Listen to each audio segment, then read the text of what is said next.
আইন দিয়ে দেশকে শাসন করত। সময়ের ব্যবধানে এ দেশ থেকে আল্লাহর আইন মুছে গেছে। বাংলাদেশ জামাত ইসলামী সেই হারিয়ে যাওয়া ঐতিহ্য আল্লাহর দিন এই জমিনে আবার কায়েম করতে চায়। ঘোষণা জামাত ইসলামের নয়, এই ঘোষণা মহান আল্লাহ তাআলা দিয়েছেন। আল্লাহ তাআলা বলেছেন, আন আকিমুদ্দিন, আমার দিনকে তোমরা কায়েম করো। যেখানে আমার দিন কায়েম নেই সেখানে আমার দিনকে কায়েম করো।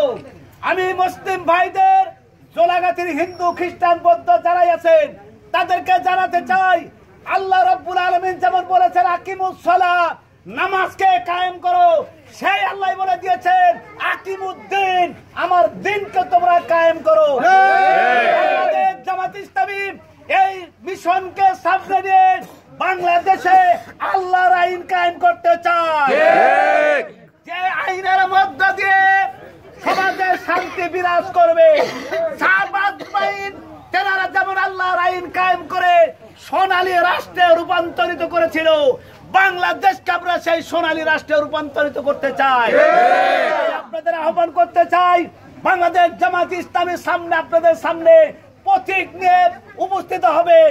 আপনারা সেই জামাত ইসলামের প্রতীককে মূল্যায়ন করে আল্লাহর আইন কায়েমের সহযোগিতা প্রত্যয় ব্যক্ত করে আপনাদের সুস্বাস্থ্য কামনা করে কথা রীতি করছি। আসসালামু আলাইকুম।